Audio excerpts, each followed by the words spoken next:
ഇറാനെതിരെ അമേരിക്ക സൈനിക നടപടികൾക്ക് ഒരുങ്ങുന്നു എന്നാണ് റിപ്പോർട്ട്. പ്രസിഡന്റ് ഡൊണാൾഡ് ട്രംപ് ഉത്തരവ് നൽകിയാൽ ദൗത്യം ആരംഭിക്കാൻ സൈന്യം തയ്യാറാണെന്നാണ് റോയിറ്റേഴ്സിന്റെ റിപ്പോർട്ട്. ഇറാൻ ലക്ഷ്യമാക്കി രണ്ടാമത്തെ വിമാനവാഹിനി കപ്പൽ അയച്ച കാര്യം പ്രസിഡന്റ് ട്രംപ് സ്ഥിരീകരിച്ചിട്ടുമുണ്ട്.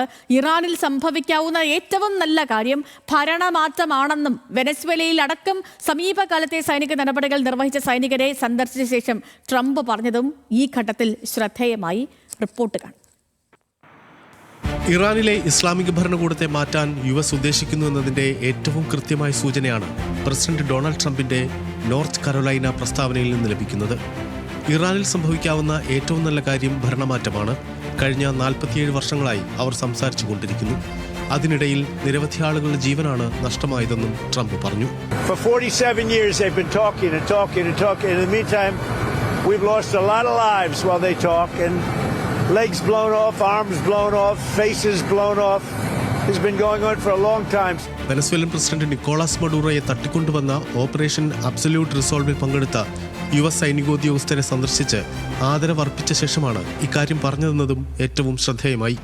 അതേസമയം ആരാണ് പകരം ഇറാനെ നയിക്കുക എന്നതിൽ വ്യക്തത ട്രംപ് നൽകിയില്ല. അവിടെ ആളുകളുണ്ട് എന്ന് ഒഴുക്കൻ മട്ടിൽ പറഞ്ഞുവെന്ന് മാത്രം. പശ്ചിമേഷ്യയിലേക്ക് USS ജെറൽഡ് R. ഫോർഡ് എന്ന വിമാനവാഹിനി കപ്പൽ കൂടി ഇതിനിടെ അമേരിക്ക അയച്ചു. കരീബിയനിൽ നിന്ന് ഈ കപ്പൽപ്പട കൂടി ഉടൻ മിഡിൽ ഈസ്റ്റിലെത്തും. കപ്പലിന്റെ ആകാശ ദൃശ്യം ട്രംപ് തന്റെ ട്രൂത്ത് സോഷ്യൽ പോസ്റ്റിൽ പങ്കുവെക്കുകയും ചെയ്തു. കഴിഞ്ഞ ജനുവരിയിൽ അയച്ച USS എബ്രഹാം ലിങ്കൺ ഇറാനെടുത്ത് തമ്പടിച്ചിരിക്കുകയാണ്. ഇതിനിടെയാണ് ഇറാനിൽ സൈനിക നടപടിക്കായി പ്രസിഡന്റ് ട്രംപിന്റെ ഉത്തരവ് മാത്രം കാത്തിരിക്കുകയാണ് US സൈന്യമെന്ന് വാർത്താ ഏജൻസി റോയിറ്റേഴ്സ് റിപ്പോർട്ട് ചെയ്യുന്നത്.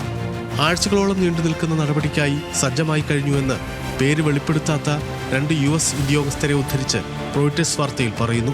അതേസമയം കഴിഞ്ഞ ദിവസം ഇസ്രായേൽ പ്രധാനമന്ത്രി ബെഞ്ചമിൻ നെതന്യാഹുവിനോട് ഇറാനുമായി ഡീലിലെത്തുന്നതിനാണ് മുൻഗണനയെന്ന് വ്യക്തമാക്കിയതായി ഡൊണാൾഡ് ട്രംപ് പറഞ്ഞിരുന്നു. International desk news Malayalam.